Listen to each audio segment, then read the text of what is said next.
Clicking through stories you wouldn't believe. Cold case trails and courtroom scenes. Whispers from the grave and media dreams. Truth is stranger, hearts beat faster. In the shadows of a news disaster. Scrolling deep where secrets hide. You found the stories time won't deny. Headstones and headlines, the tales collide. Justice and mystery, side by side. From backwoods clubs to breaking news lines, you shine a light where the silence lies. Oh, headstones and headlines, you dig where the truth won't die. Small town rumors and urban fear, a voice for the lost who can't speak here. Through every name, through every case, you hold the truth in a steady place.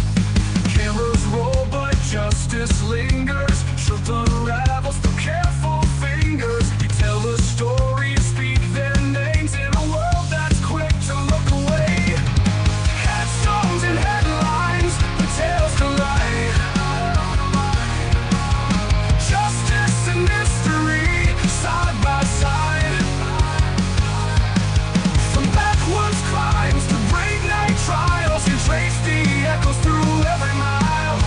Oh, headstones and headlines, you dig where the truth won't die.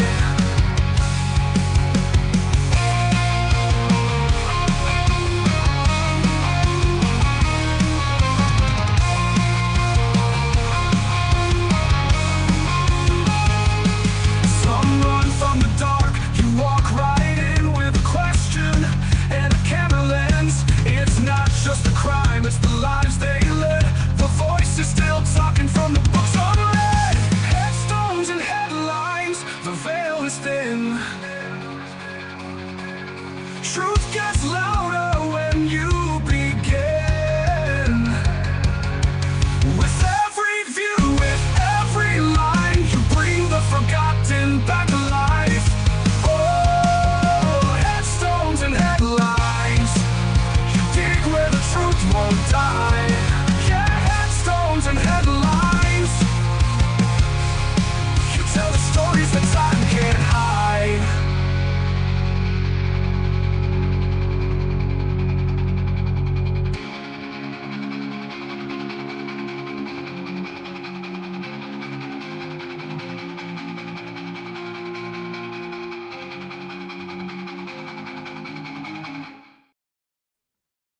Hey y'all, happy Monday.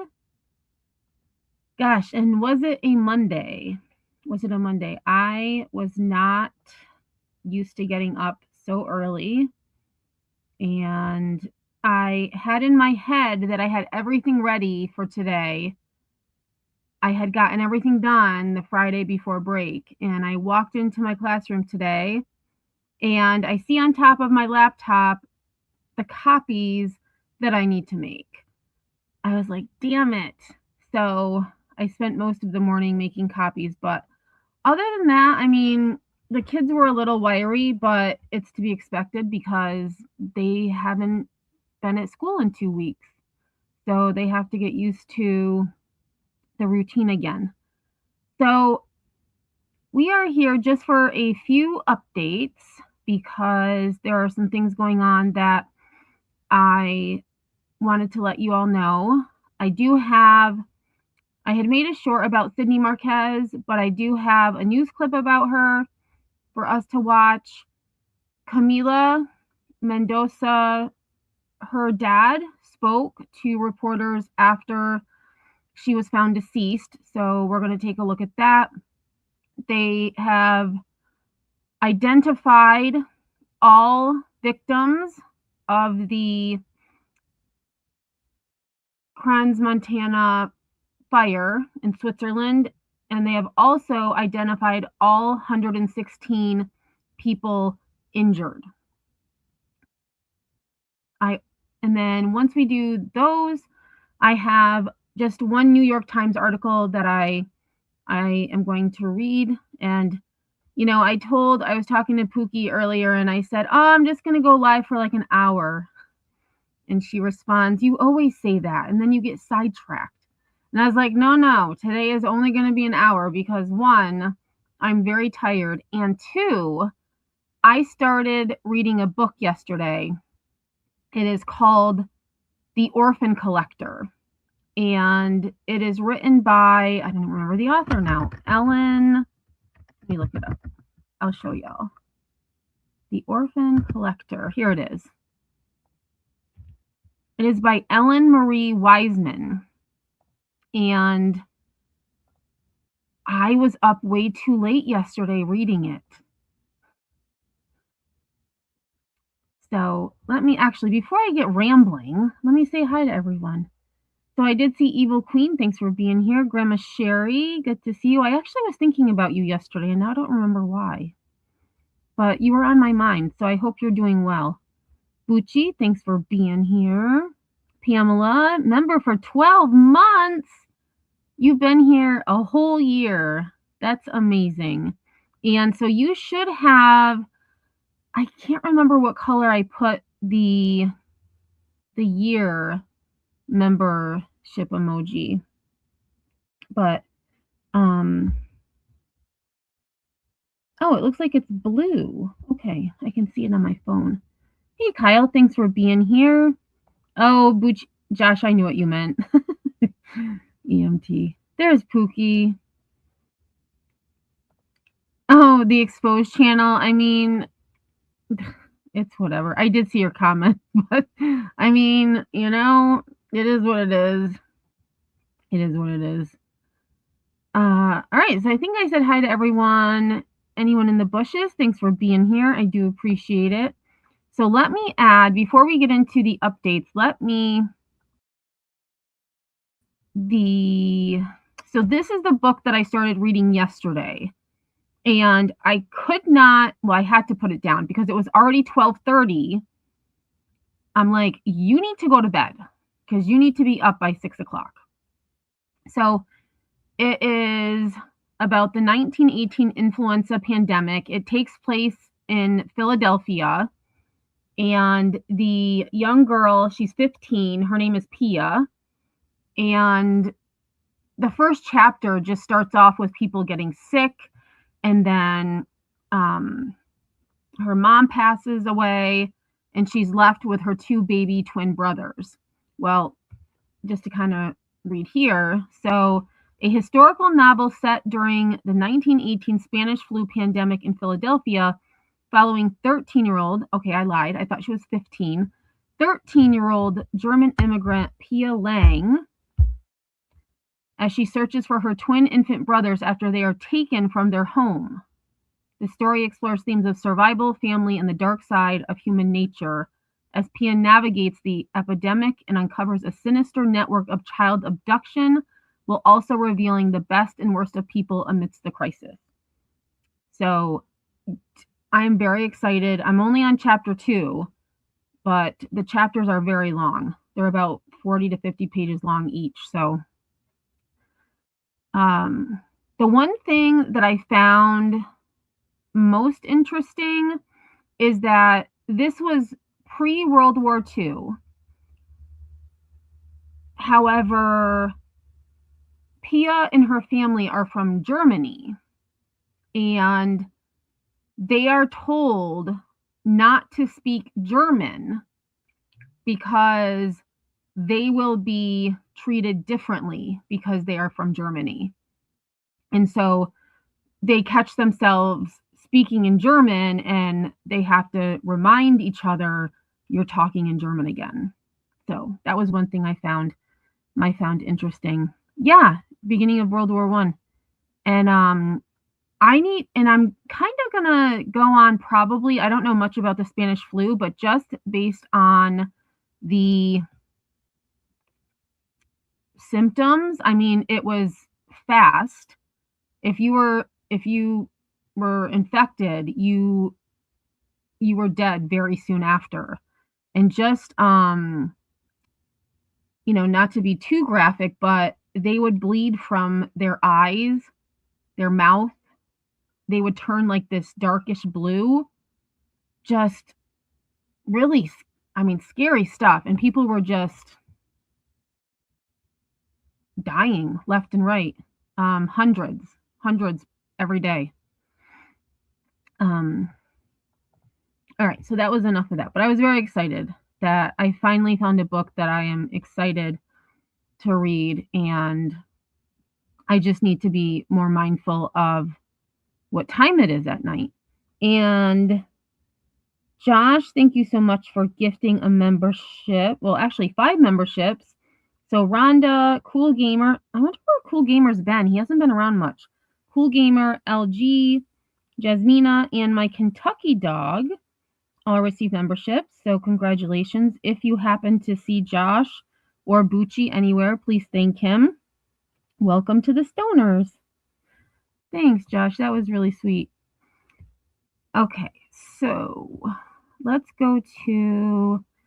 So Sydney Marquez, if you didn't see my live stream about her, she's from El Paso, Texas, and she went to visit a friend. She never returned to her hotel.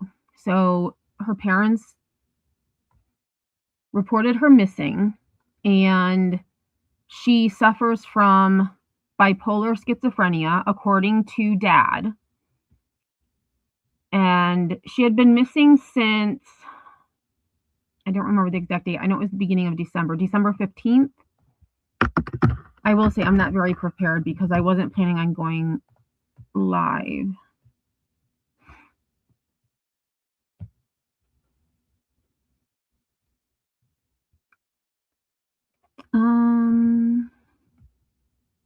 December 11th.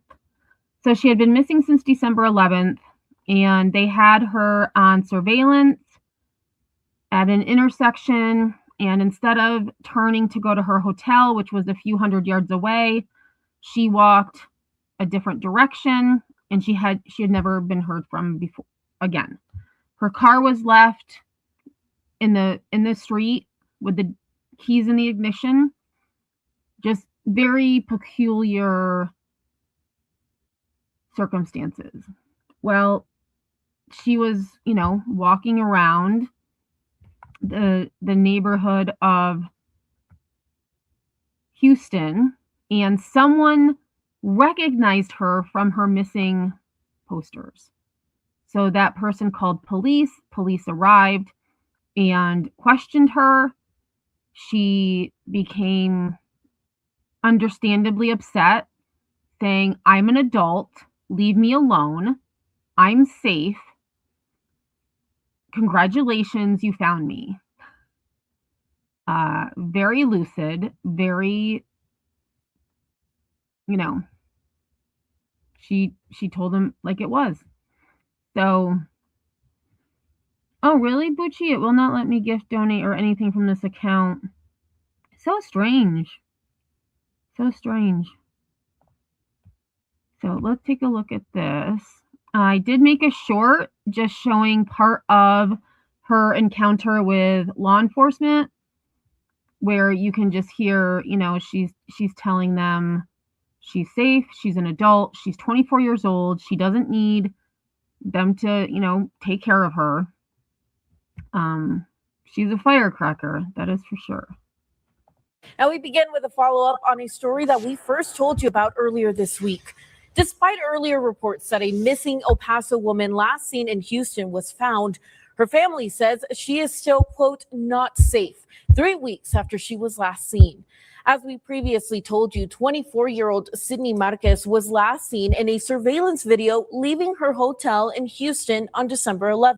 Yep, so you can see here, this is what we had watched in an earlier live. She's walking, and instead of turning to go to her hotel, she continues on. Her family had been looking for her since adding that Marquez would not just vanish without telling anyone about her whereabouts. Now, earlier today, we told you Marquez's sister posted on social media late last night that the 24-year-old was found, quote, safe. However, this afternoon, we are getting more clarification. Another family member writing on social media to say Marquez was found by Jersey Village police after a concerned Houston resident recognized the missing woman and contacted police. Marquez's family is now saying that she was released by police without a proper mental health assessment, and the family is still seeking answers, alluding to the fact that Marquez could have been going through a mental health crisis leading up to her disappearance. And I can understand their concern. However, the Houston police have said that they did everything they needed and there was no reason to hold her, to have her psychologically evaluated. So I agree with what they did. They did what they had to do. She was sound of mind, and maybe she was having, a mental health crisis, but to me, it didn't appear that she was. And I will show you that Ring camera footage.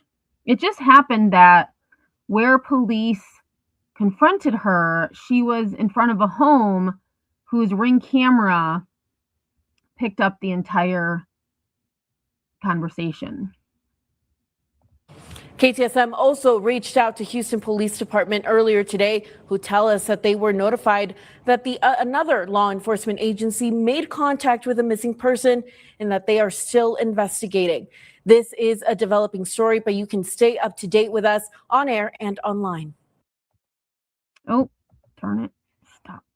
Oh, make me feel. No, stop. We're not ready. We're not ready. And I know I can change so it doesn't auto start, and I keep forgetting to do that. So give me 1 second, because I thought I had this in the right order, but oh my God, this is driving me nuts.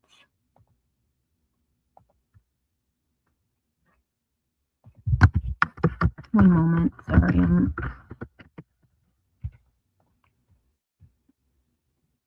not very prepared. There we go.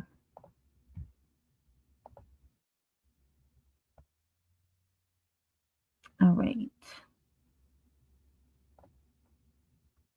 Let me get back to the playlist. There we go. Now it's in order.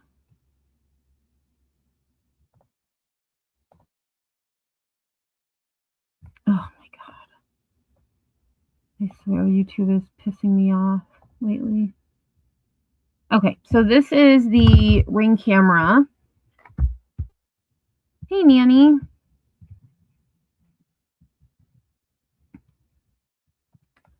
Grandma Sherry says no one thought Alyssa Lamb was having issues. Just saying. Hotel Cecil Girl. Yeah, that case was very interesting. And I mean, yeah. You never know. I mean, just like with Camila, her family said she would never hurt herself. She was happy. She was joyful. She was excited about life. And she's an anomaly when it comes to females who take their own lives, because females tend to take pills or other non-violent means, which, taking one's life is violent in itself. She chose a firearm. She clearly was in crisis and no one knew. No one knew. Excuse me, stop, or you're going handcuffs. You're going to be detained. You're detained right now. You stay right there, we won't put you What am I detained for? You're a missing person. You're a missing You haven't person. identified me. We just saw you right now. Stop, you're going in handcuffs. I'm telling you right now. I am not playing with you. Relax, Mr. Stop. Lopez. Please, Where are you going to take me? And then what's going to happen? Relax, What we're if you're trying to explain the doing? situation. Okay, tell me what's going to happen next. Okay, we need to contact HPD, okay? Right now, it's saying you're a missing person. We have an obligation Okay, you found me. Congratulations. I'm 24 years old. I am an adult. I am not missing. You found me. Congratulations. You found me. That's it. I'm 24 years old. I am an adult. I am my own person. I'm not. You just being detained right now. I cannot be detained without reason. Well, you are being detained. It exists for a reason. Because you're reporting a missing person with mental illness, therefore you're being detained.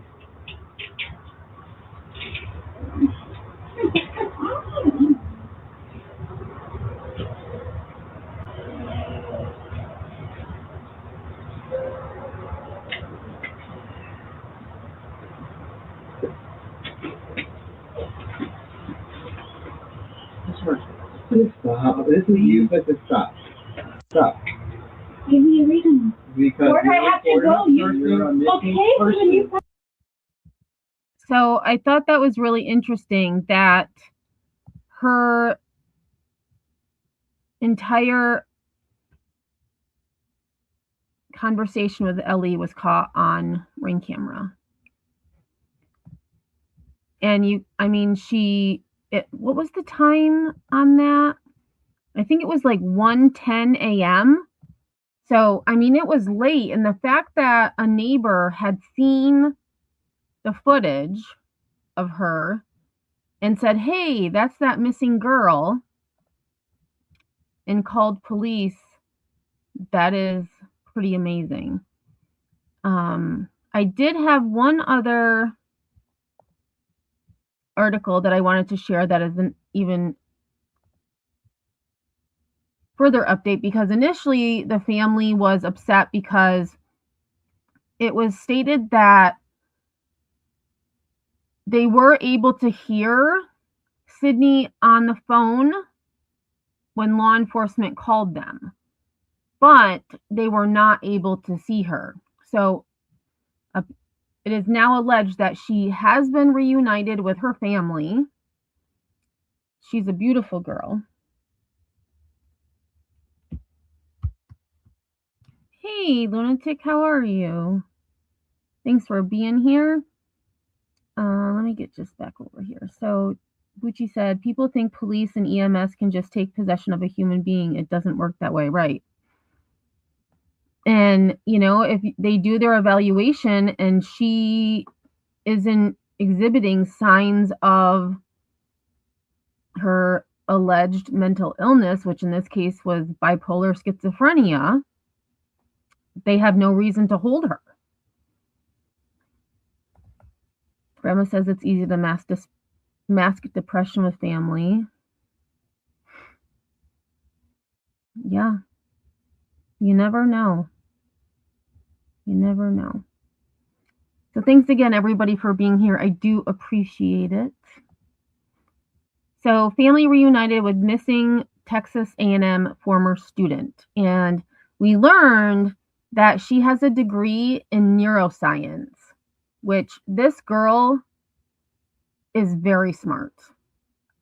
I barely graduated high school because I couldn't pass physics, the physics regents, which is our state exams here in New York.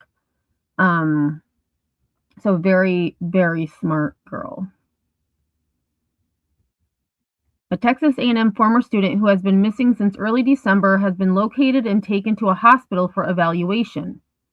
So this was yesterday. According to her family, Sydney Marquez, 24, was recognized by a concerned citizen Saturday morning. They say that individual spoke with Sydney and alerted authorities as her parents rushed to the area. The Marquez family said Jersey Village police issued an emergency detention order and Sydney was transported to a hospital for a mental health evaluation. Okay, so they ended up getting her again. Sydney Marquez has been missing since December 11th. Her family has consistently expressed concern for her mental health and safety.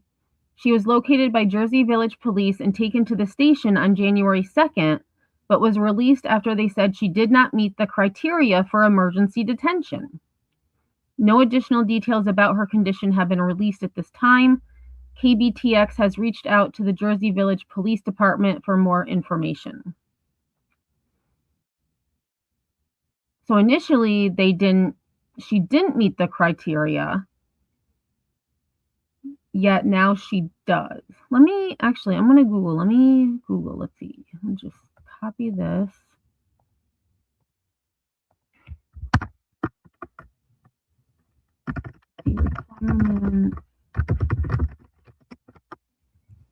All right, so let's see what Google says. All right, so according to Google, in Houston, an emergency detention order, or EDO, for mental health requires a physician's determination that a person has a mental illness, poses an imminent, substantial risk of serious harm to themselves or others, and detention is the least restrictive option, documented in writing with specific details of the illness and risk, leading to a mental health warrant for apprehension and assessment.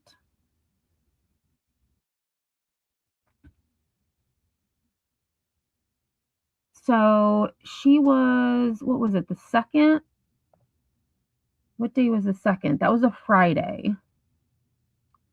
And it was like early in the morning. So I'm wondering if they don't need a physician, kind of like a judge when you need a warrant signed, that, like a on-call physician to do the evaluation to get the emergency detention order. So it says key requirements for emergency detention. 1, mental illness. A physician must diagnose the person as having a mental illness. 2, imminent danger. The person must present an imminent and substantial risk of serious harm to themselves or others. Least restrictive means. Emergency detention must be the most appropriate, least restrictive way to manage the risk. 4, written statement. A physician must create a detailed written statement describing the mental illness, the specific risk, and the reasons for detention. 5, mental health warrant. This physician statement forms the basis for a judge or magistrate to issue a mental health warrant or magistrate's order for emergency apprehension and detention to authorize the detention. So that actually is interesting. The judge, not only the physician has to create a statement, but they have to have a judge sign off on the mental health warrant. I didn't know about that. So there we go. Initially, they weren't able to. They said she didn't meet the criteria. And then I'm assuming, based on her family and possibly her physician giving more information, they were able to get that. So Nanny, she did have a vehicle. When she got to Houston, she was staying at a hotel, but she abandoned her car with the keys in the ignition and just walked away. And she had been missing since December 11th. So she was living, I would assume she was living on the streets for close to a month. But it's good that she is back with her family, and hopefully she will be on the right track. All right, so moving forward. Yes, Nanny. Yep, you got it. Bucci says, I live near Virginia and was dual certified, meaning we had strict Tennessee laws, but Virginia, we could take control over mental health situations. It was a court process to magistrate.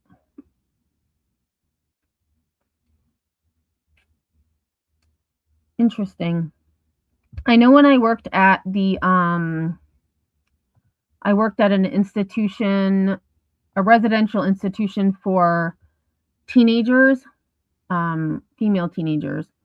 And when we had to get the mental health, like we had to call mobile crisis, the child had to be bleeding or actively trying to hurt themselves.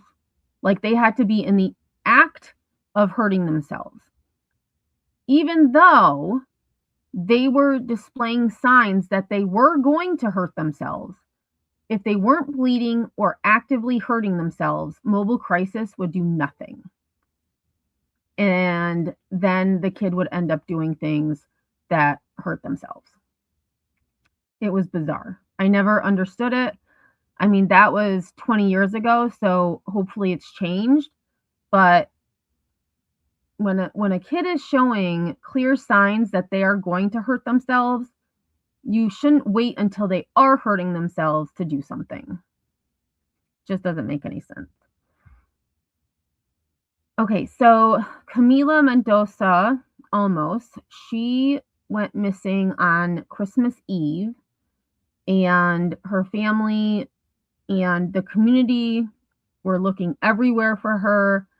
She was seen rummaging through her car, and then the video just cut out and they didn't know where she went.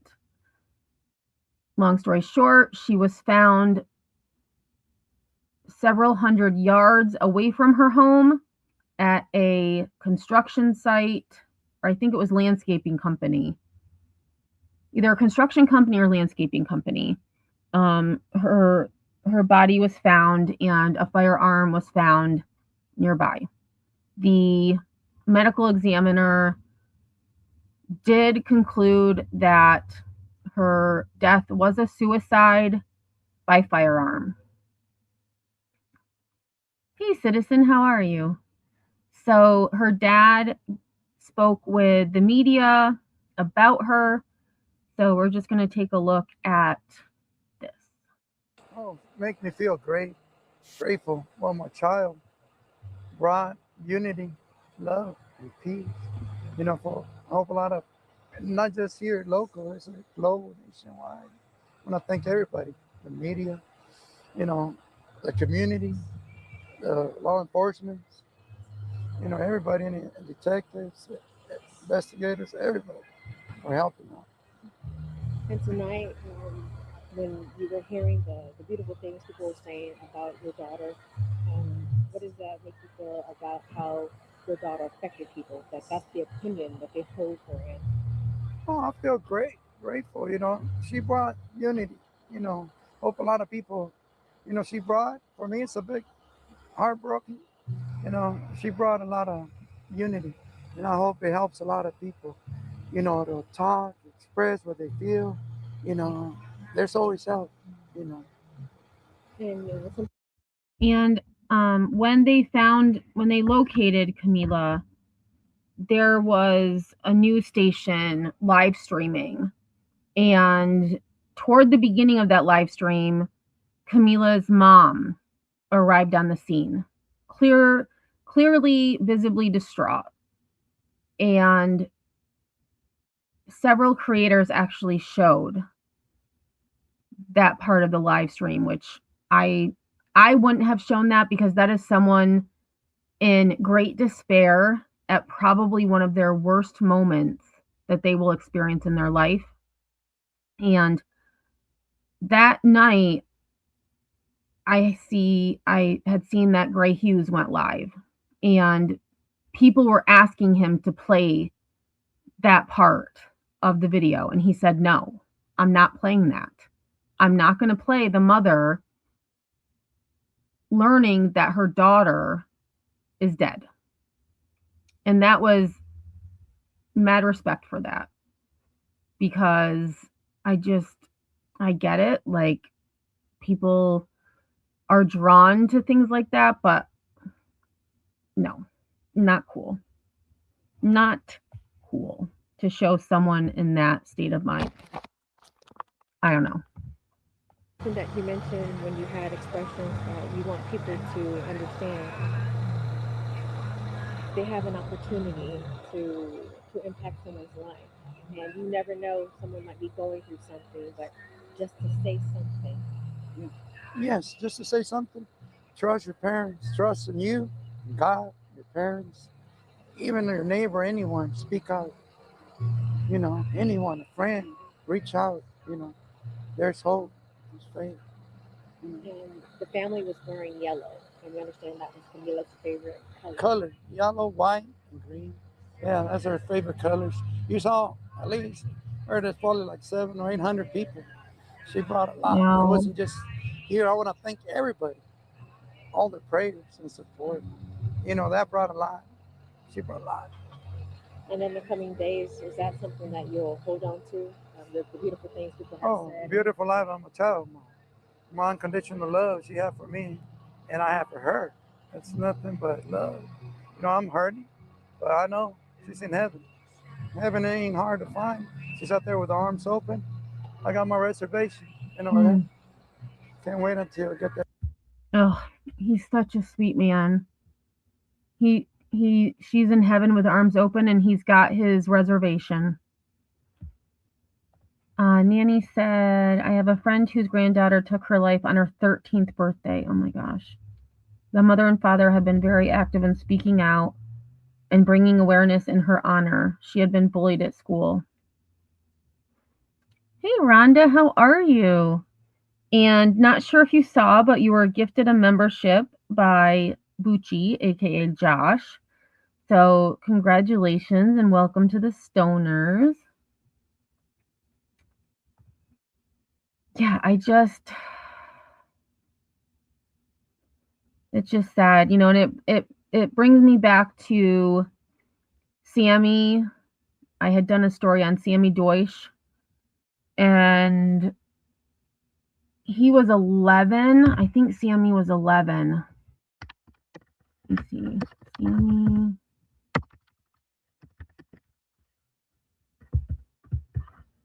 I don't remember how to spell his last name.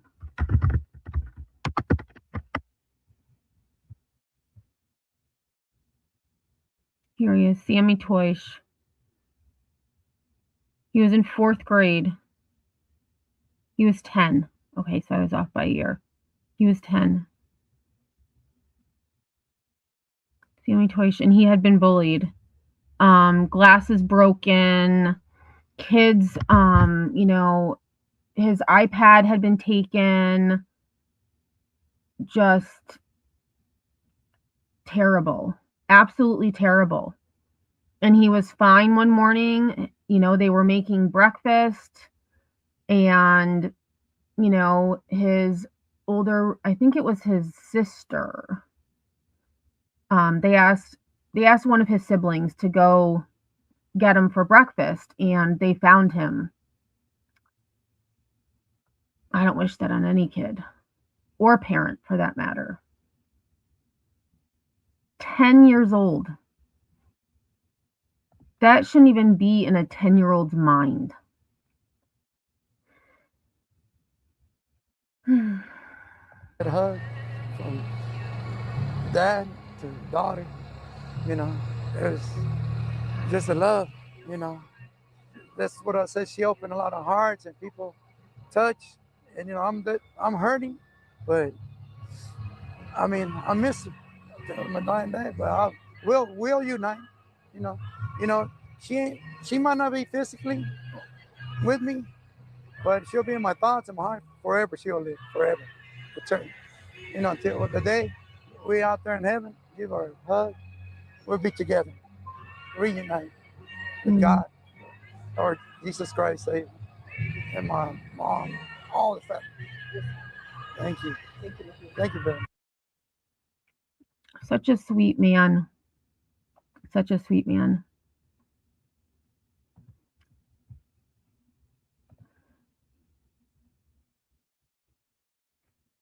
Yeah, she was Nanny. She was a beautiful, outgoing child. Oh, the one that you're speaking of. Oh, and I'm not going to read the previous comment, but and even that 13, like that shouldn't even be in your mind or one of your thoughts. Yeah, both were definitely for sure. Sad. Very, very sad. All right, so we are going to transition again to the fire in Switzerland that took place at the Le Constellation, as they say.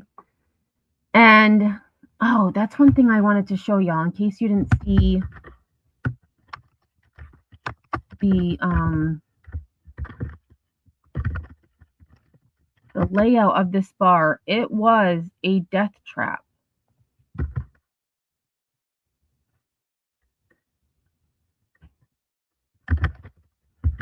Oops. Oh, I spelled it wrong, that's why. Yep, it would help if you spelt it correctly, Emmy. Here we go. And actually, this one is a little bit, I think this one here is a little bit better than the one I shared. So let me share this with y'all. So, oh, and that one's blurry, damn it. All right, I guess we're going to show this one then.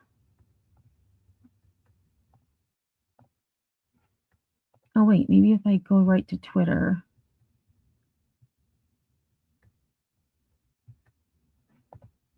There we go. All right, we got it. Okay, so this was at a ski resort called Kranz, Montana. And the nightclub, the Constellation, was in the basement of this resort hotel. There was one exit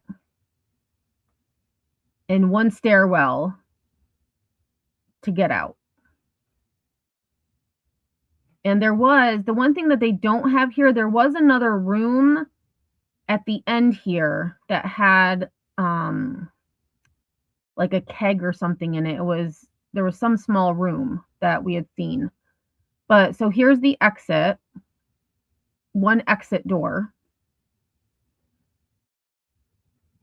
Here's the bar. So the bar, as I had suspected, was directly across from the staircase. The fire, based on the way that it was being filmed, started here, where number 2 is. So I'll just kind of read this. So number 1, single exit. Many of the dead are believed to have perished in the crush to get up the single staircase to the exit. And the staircase opened outward as you went down, as opposed to opening upward as you go up. The staircase was very narrow to the top. So these sparklers, a waiter holding a sparkler and a champagne bottle, is believed to have started the blaze by setting fire to the ceiling. It was the foam insulation, that the soundproofing material. And I also read that it was a waiter who was on the shoulders of another. So they were actually higher than what they normally are, carrying around the champagne bottles with sparklers on them. Oh, and they talk about the foam padding. So video shows foam padding on the roof of the bar rapidly catching light as the blaze spreads. And wood paneling, number 4, wood paneling is believed to have intensified the blaze alongside foam furniture. And the New York Times had reported that it was believed that a flashover occurred, which I kind of knew what it meant, but I wasn't sure, so I watched some videos. And most of the videos that I watched, flashover occurs within 3 minutes. And flashover is when everything catches on fire simultaneously because of the heat and the embers that get caught up in it. So, and I've seen a lot of posts about, instead of running to get help or running to get out their video, everyone's got their phones out.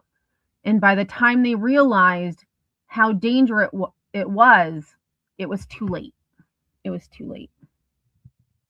Oh, really, Nanny? Maybe I'll show, you know what? Maybe I'll show a video. There's a short one that I had found on flashover, and I think it's in my watch later list, actually. So let me Yes, here we go. So they have flashover demonstration. That one's 5 minutes. This was from the Oak Ridge Fire Department. So why aren't you letting me move this? YouTube, why are you being so difficult lately?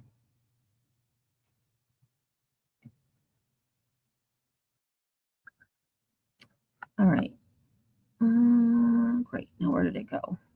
Here it is. Okay, so let me bring this up.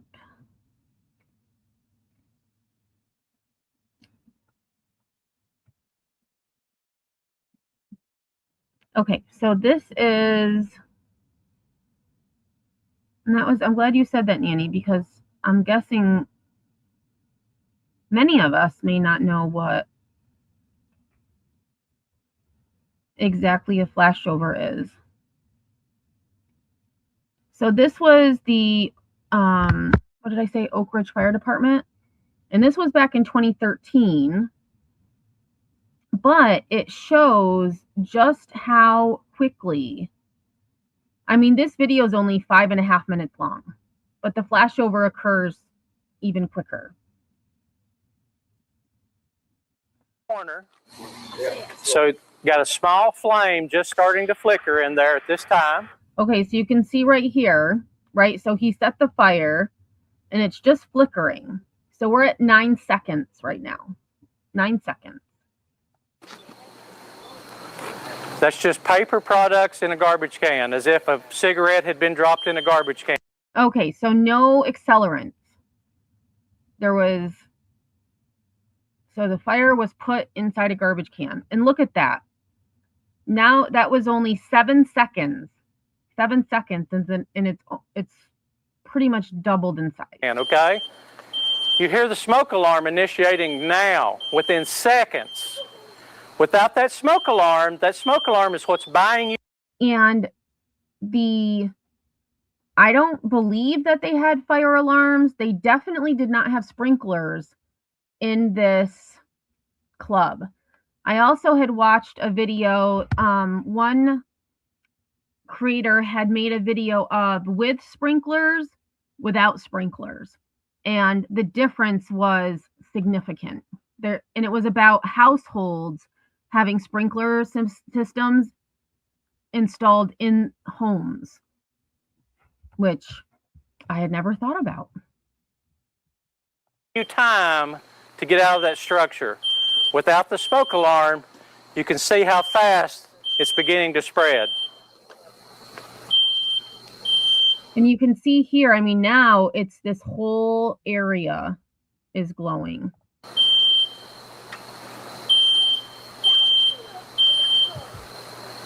Okay, I know, babies, it's not the real smoke alarm.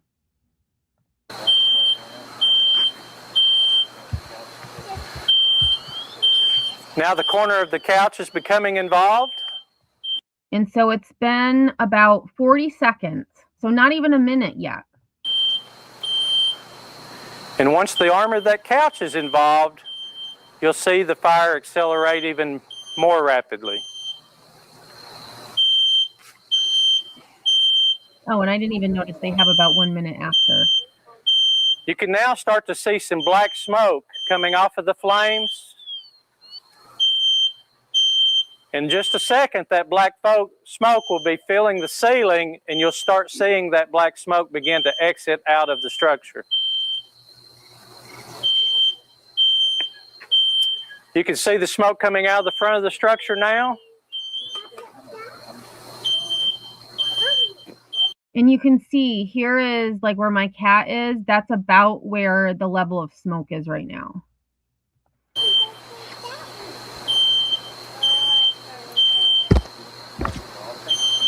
So hopefully, if you'd been home, you would have been able to exit your home already, dial 911. It takes about 2 minutes to make that 911 call and get the fire department on the road, and then it'll take us 4 or 5 minutes to get there. So that's 7 minutes. 7 minutes. And by the time 7 minutes arrives, this is fully involved. fully engulfed. So about the same time that this room will be going to 1150 degrees, you hope that the fire department's arriving and extinguishing the fire.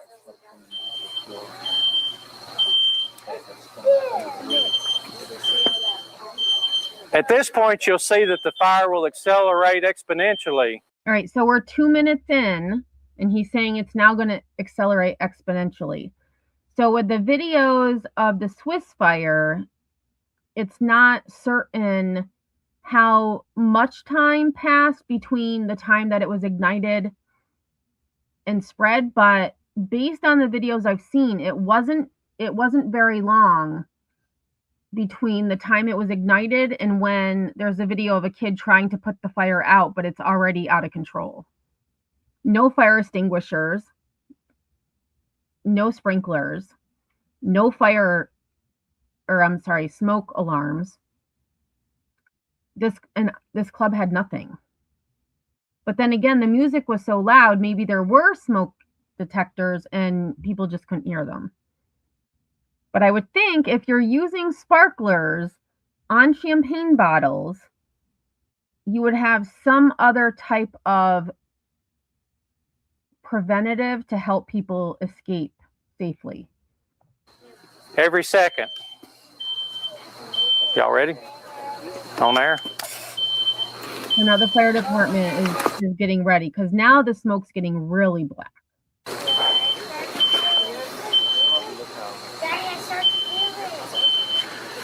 Okay, now watch the material across the couch.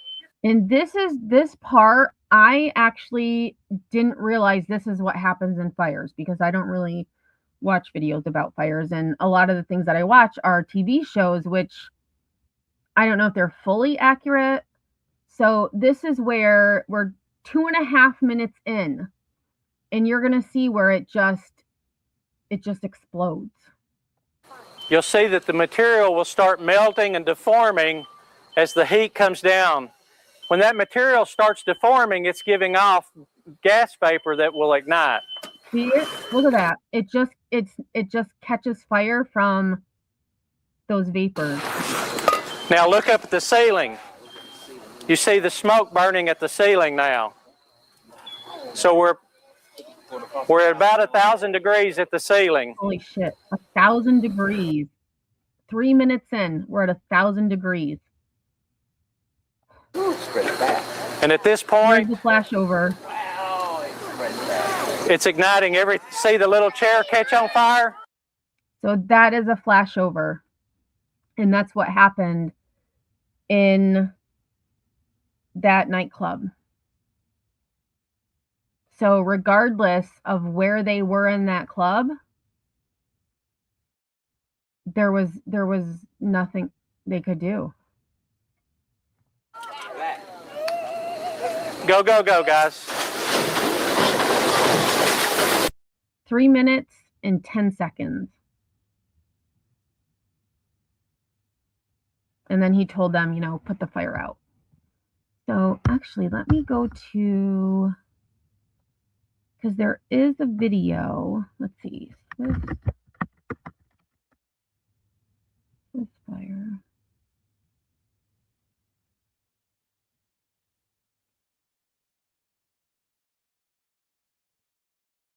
Is this the one? Yes. Okay. So I'm going to actually show this video just for those of us who may not have seen the videos that have been circulating. So this was inside the club that night, and they're in order time-wise. So this was when they're kind of like cheering. Here's the, the champagne bottle with the sparkler on it. Having a good old time. It was pretty full. And so then this is shortly after it ignited. And I'm surprised they don't have the photo of it actually igniting, because there was a photo circulating of that.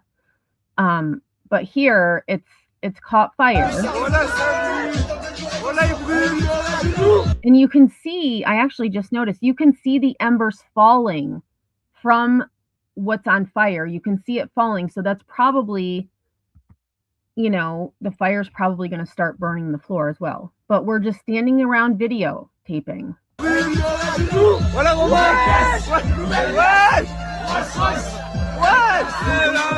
And based on that picture, this is behind, like on the back side of the bar. So everyone in front of the bar at this point could get out.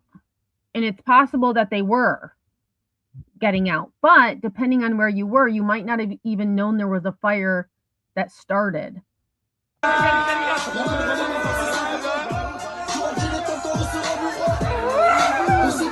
I mean, at that point, I am not standing there videotaping this. Like, you can see this fire is dancing. Get out. Like, yes, it's fascinating and it's beautiful, but get out.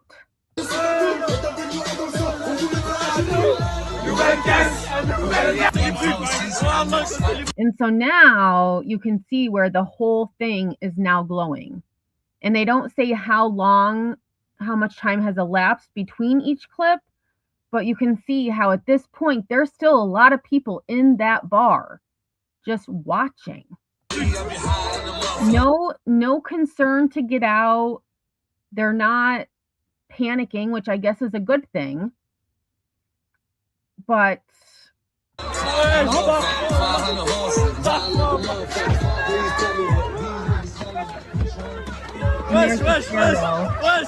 and then this is where this, like, they had that one exit, one doorway. The emergency exit, one second.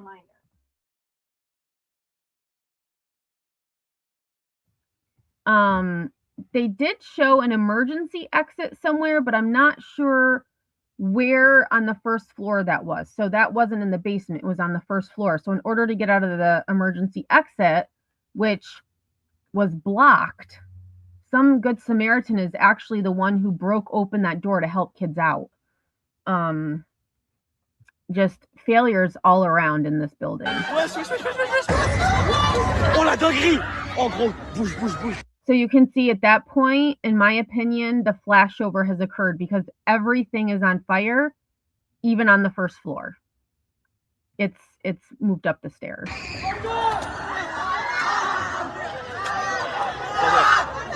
One door.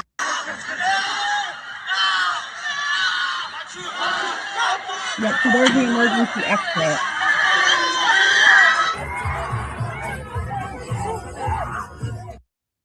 Just horrible. And we had learned on the last time I talked about this that they had been inspected. In 10 years, there had been 3 inspections over 10 years. And they had also remodeled the bar, and I don't remember when exactly that was. And I was curious as to whether there was an inspection after the renovations. I know, burden of proof. I didn't realize they were there. I would have muted it.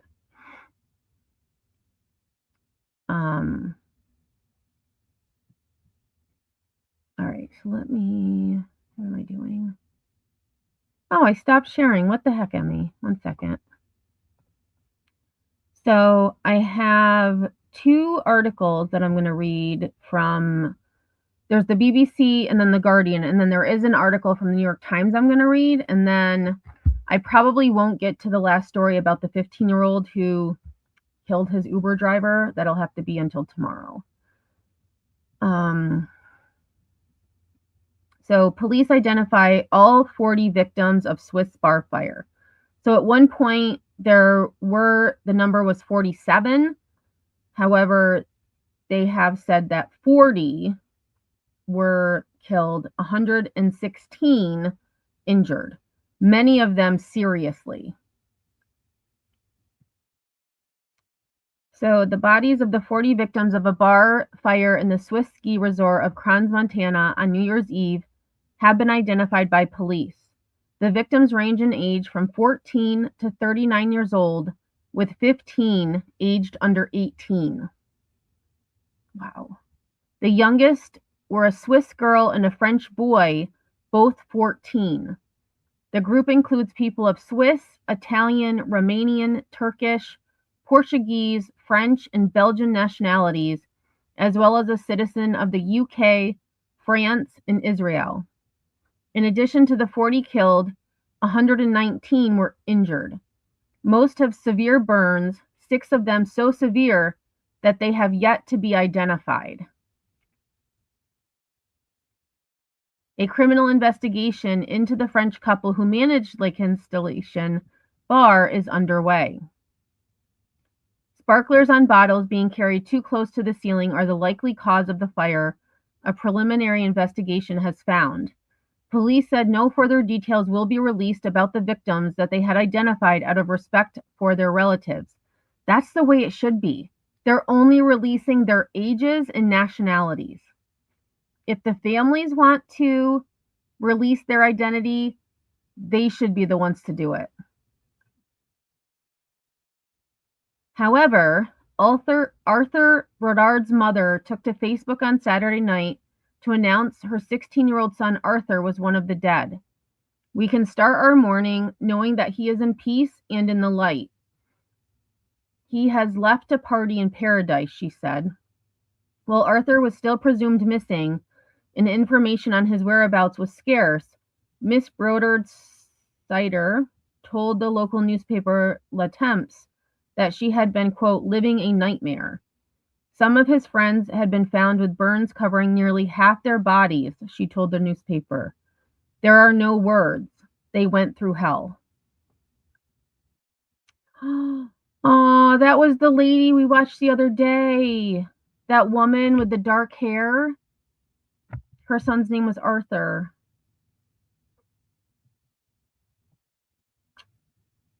Sad. I'm glad though that she was able to get the closure, because when we saw the video of her, she still didn't know if he was dead or alive. And she said, I just need to know, is he alive or dead?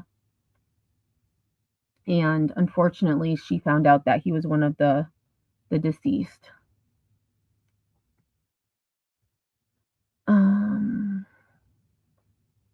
Hey, Glow, how are you? Yeah, that is a lot. And I wanted to also talk about, there was a fire in India at a nightclub. Same thing. The foam insulation caught fire. And initially people didn't realize what was happening. And once they realized it, because it was caught on camera, video. Once they realized what was happening, they tried to get out. One of the exits was blocked, and 25 people died in that nightclub fire. And that was on December. Let me look it up right quick. Let's see. India nightclub. December 6th. 25 people were killed, 50 were injured. And that was at the Birch by Romeo Lane nightclub in Arpora, Goa, India. And I didn't even hear about that. Didn't even hear about it.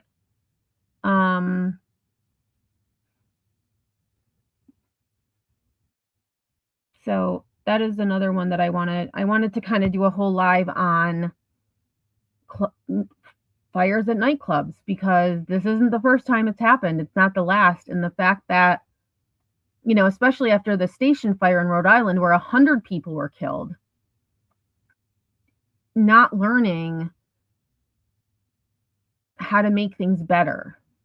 And I understand it's international, yet at the same time, I mean, we should learn from things that happen across the world, not just in our own little areas.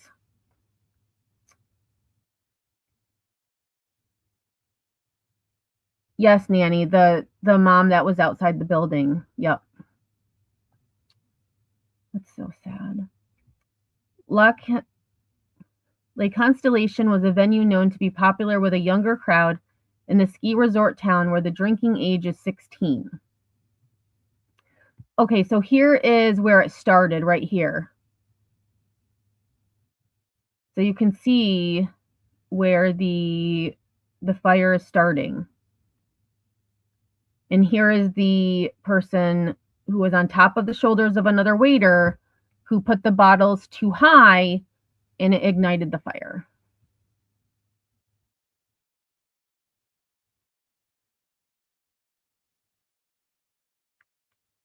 The French couple who own the bar, named by the media as Jack and Jessica Moretti, are suspected of manslaughter by negligence, bodily harm by negligence, and arson by negligence, the prosecutor's office for the Valais region said.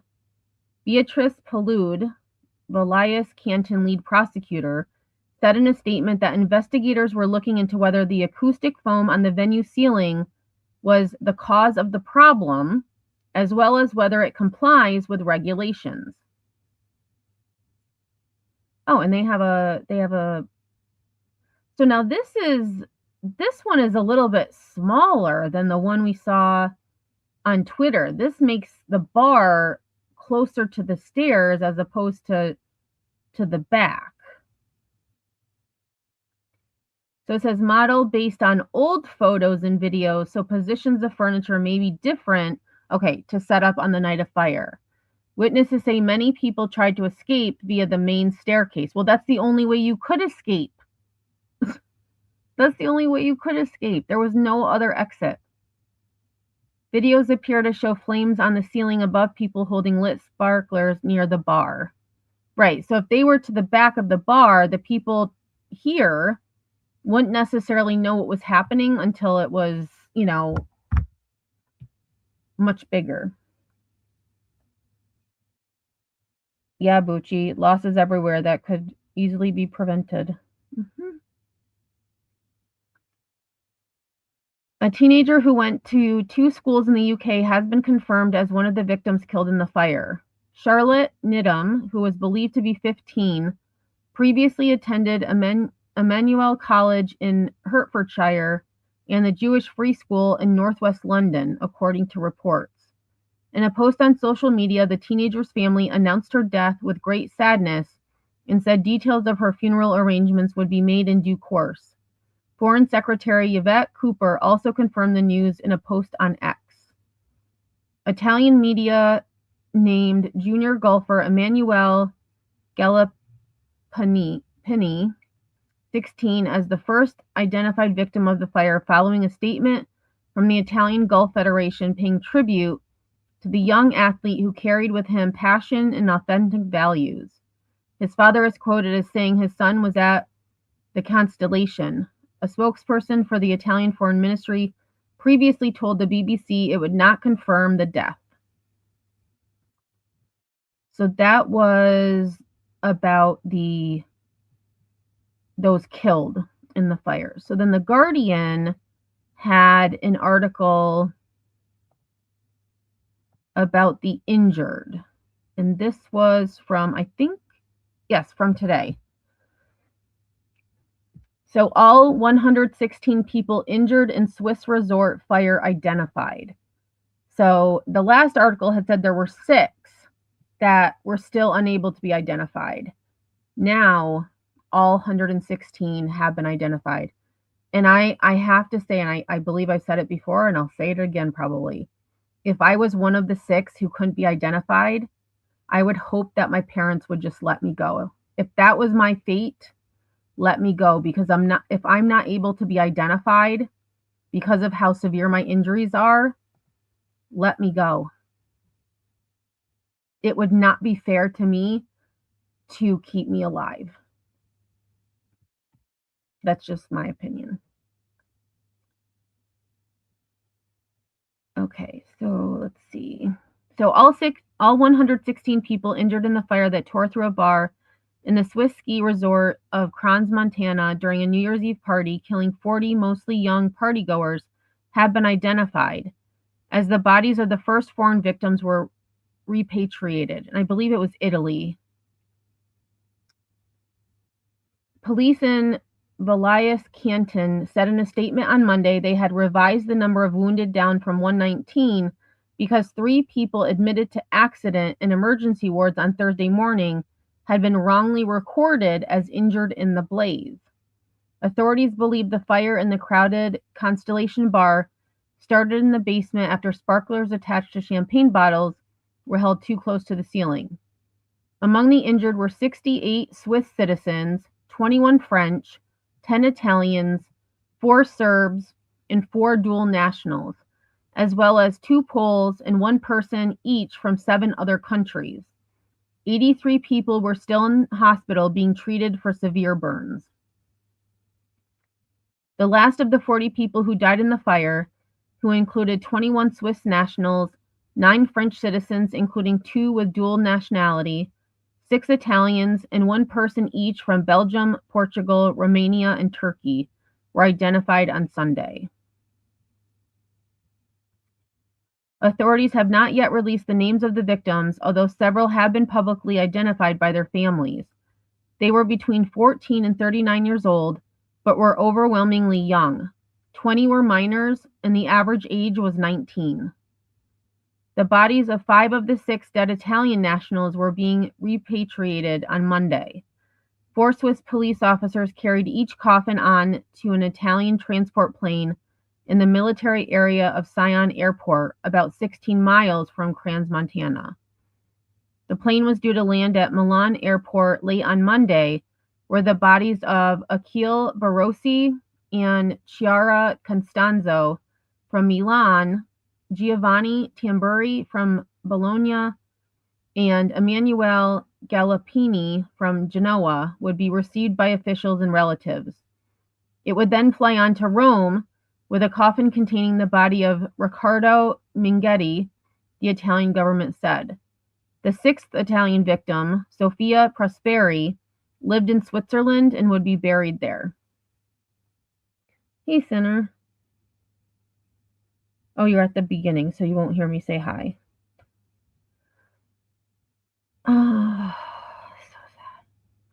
We have pledged to do everything we can in conjunction with Swiss authorities, said Gian Lorenzo Coronado, Italy's ambassador to Switzerland. We will follow the investigation closely so the truth is known as quickly as possible and justice served. Pressure was mounting for answers as to how the fire could have happened. Authorities are investigating the bar's owners, the French nationals Jack and Jessica Moretti, on suspicion of crimes including homicide by negligence. The married couple have not so far been placed under arrest and are not seen as a flight risk. But the Swiss tabloid Blick on Monday demanded to know, quote, why the couple running the bar are still free, end quote.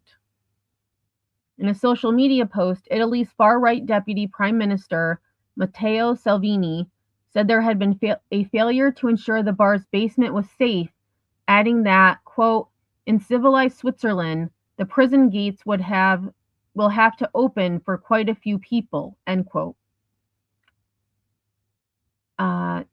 Tages and Ziger, another Swiss newspaper, said questions remain to be answered about age checks at the bar, the soundproofing material used in the basement, and the standards governing the use of sparklers, so-called Bengal fountains. Jack Moretti has said the Constellation has been checked 3 times in 10 years and that everything has been done according to the rules. And local officials in Crans, Montana have said no concerns had been raised or defects reported. But in my opinion, 3 checks in 10 years is not enough. You should be inspected every year, if not more than once a year. Like 3 years in... Hey, Sam Hill, thanks for being here. That is a good question. All of the victims started in the basement. So all of those injured were in the basement, but it is possible that, as they were escaping, when they got to the first floor, when they couldn't get out, they could have been hurt there, because they did say many were killed because they were trampled.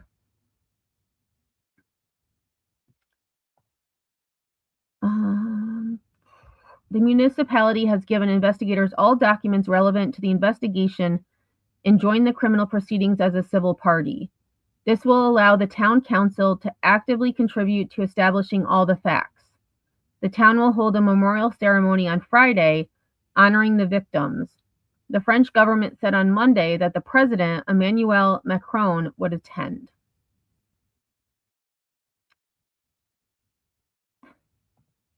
All right. Let me just see. There was one more article that I wanted to read, but it's been an hour and it's almost 8. So let me just see how long this article is. It's pretty long.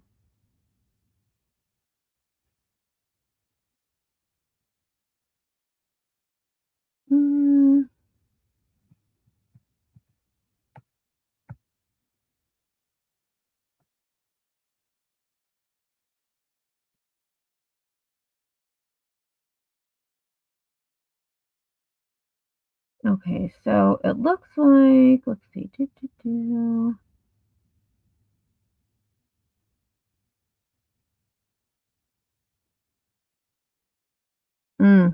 Okay, so I'm just going to read a part of this article. I'm not going to read the whole thing because some of it is repetitive from what we just read, and then I'll call it a day. So this is from the New York Times. Quote, "No one is ready for this. How a deadly bar fire upended a Swiss town." Skin is gone from Danilo Janjic's cheeks, forehead, nose, ears. His hands are buried in layers of bandages, his face covered in ointment. Doctors have assured him that, with time and surgery, the burns will heal. The searing trauma, however, will remain. And that's one thing, the amount of surgery and treatments and healing that you will need to do, probably the numerous grafts, things like that. I mean,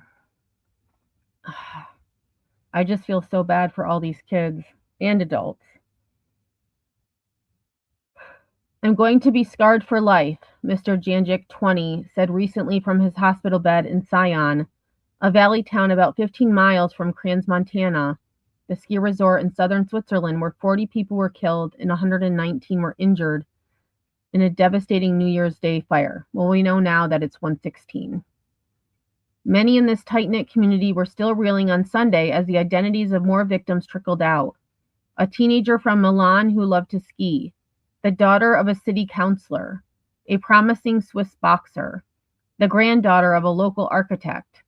Investigators have identified all of the victims, the police said on Sunday, although it did not publicly disclose their names.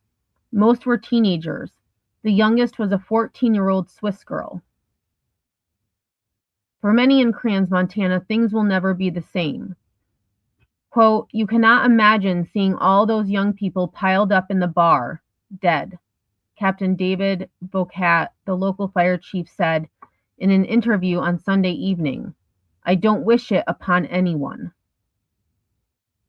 And those poor first responders who, I mean, we had read that because the fire was so hot that firefighters couldn't even go in to try to rescue people because their equipment wasn't strong enough to go inside.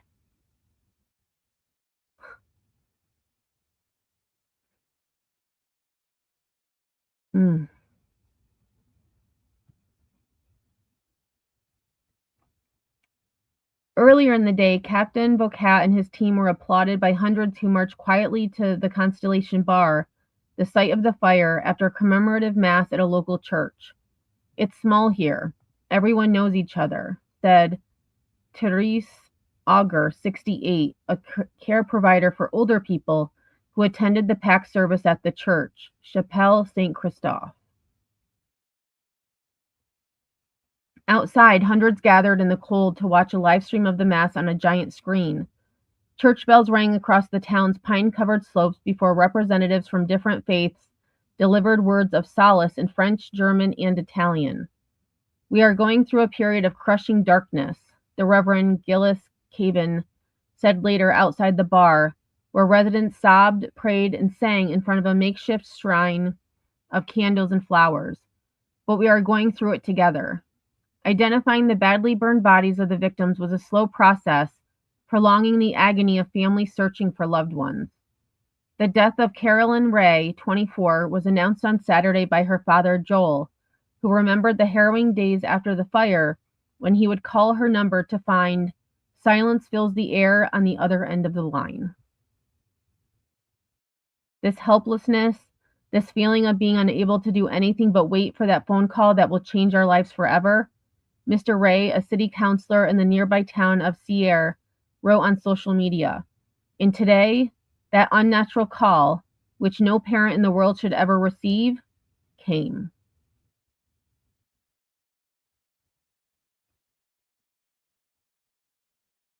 So that must be after the church service. Yes, after the mass, crowds marched quietly under a clear blue sky to the site of the fire. It's a lot of people.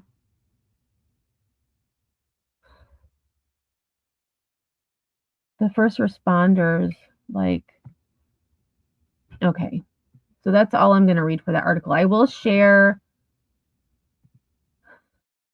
this link and I believe you need to have a subscription to read New York Times articles. That is one subscription that I actually pay for every year because I like their reporting.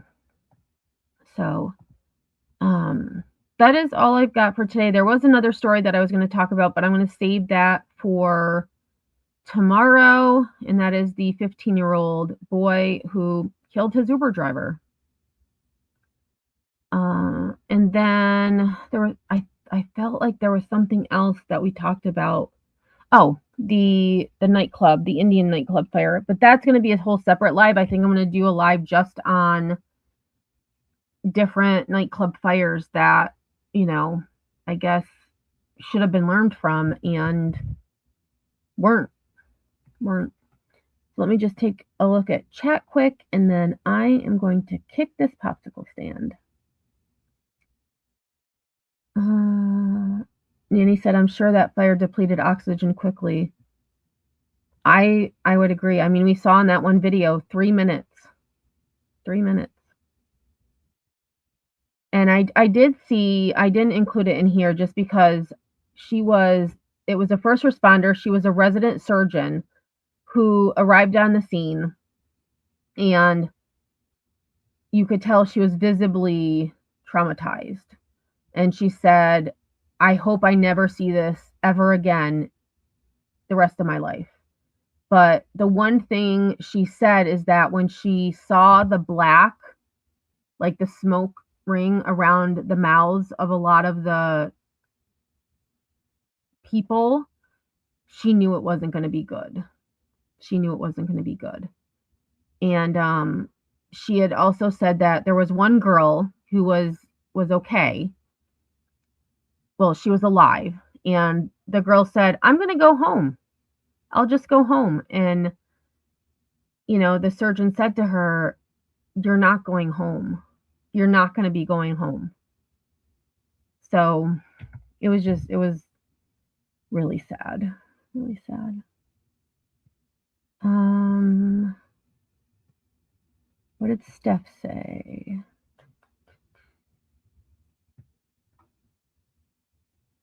Okay, so that was to Sam's question that I answered. Bob says, "I'm getting there, I think. I've been able to work on channel things for an hour or two yesterday. Oh, good. You're feeling a little better. My one coworker, he cannot catch a break. He is always sick, or one day, like, he liked playing basketball with the kids during gym, and so he would just, play, and he ended up landing on his ankle wrong and was on crutches for 6 weeks. And so today he's like, I was sick all break. I had the flu. And I was like, oh my gosh, like, you can't catch a break.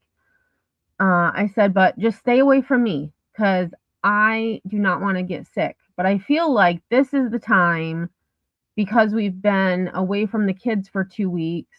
Now everybody's back together. All those germs are going to be gathering again.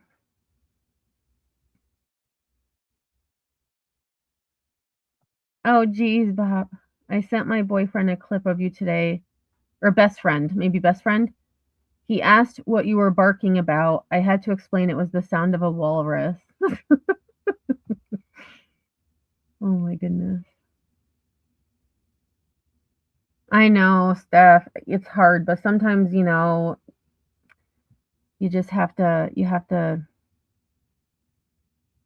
lighten the mood a little. Sam says, sounds like perfect storm of overcrowded, lack of exit access, possible combustible material and ceiling, no sprinklers, and reckless behavior. So sad, so preventable. I agree. And I can see you think, oh, it hasn't happened the past however many years we've done this. It's not going to happen. And then for some reason, or maybe they did it before, but for whatever reason, one of the waiters got on the shoulders of another waiter and was that much closer to the ceiling with these sparklers, and that was it. Hey, Twisty, how are you? Oh, good to know, Nanny. There was a UN meeting today on Venezuela. I did see that Monturo was in court today with his wife. He proclaimed, I am innocent, but that's as far as I got. To be honest, I'm not really that interested in it. I thought I was, and then I'm like, there's way too many other things that I'm interested in. Everybody else can cover it.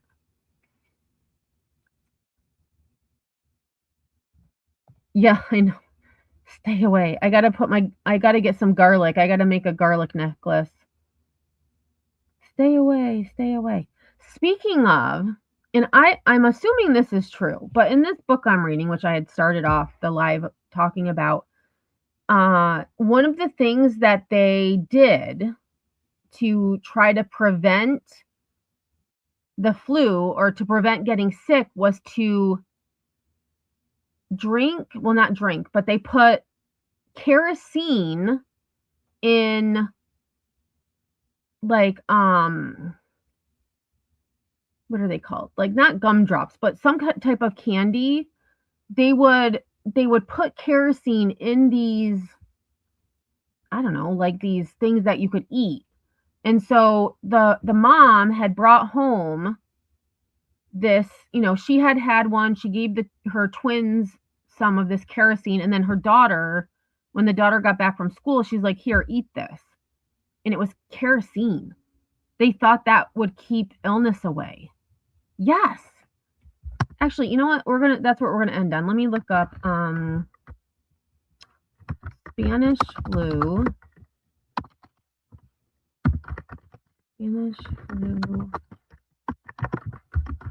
kerosene. Oh, somebody else actually looked it up because, okay, during the 1918 Spanish flu, this is according to Google, kerosene was a popular yet dangerous folk remedy, often taken by the drop on sugar cubes. That's what it was, sugar cubes. I was thinking candy. To induce coughing and help expel lung congestion, alongside other unconventional treatments like garlic, onions, and camphor, highlighting the desperation for relief when modern medicine lacked effective antiviral treatments and antibiotics. People also used kerosene-fueled lamps with additives like cresoline to vaporize fumes for inhalation, hoping to clear respiratory issues, though these home remedies often provided little benefit and could be harmful.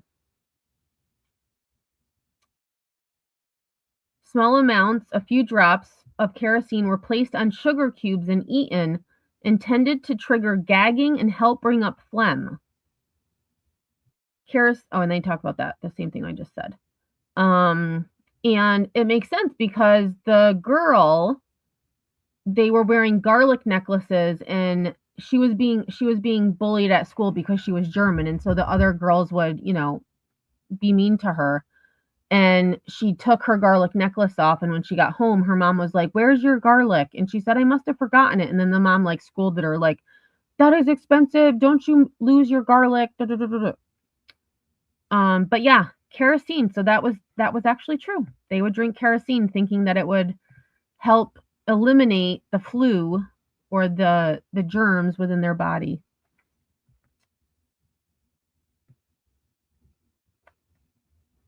Oh, gunfighting happening in Venezuela. Sam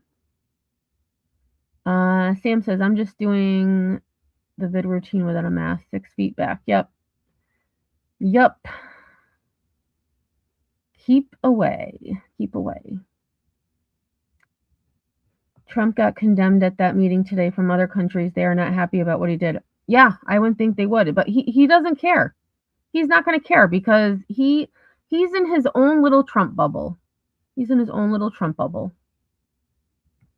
right, y'all. Well, I actually stayed on 30 minutes longer than I said. So Pookie is right. I get distracted and sidetracked, and I like talking about things, but I got a late start. So tomorrow I am planning on going live. I'm going to try to keep it 4:30 Eastern, but today I got home and I was so tired. I fell asleep, and I was only going to close my eyes for 15 minutes.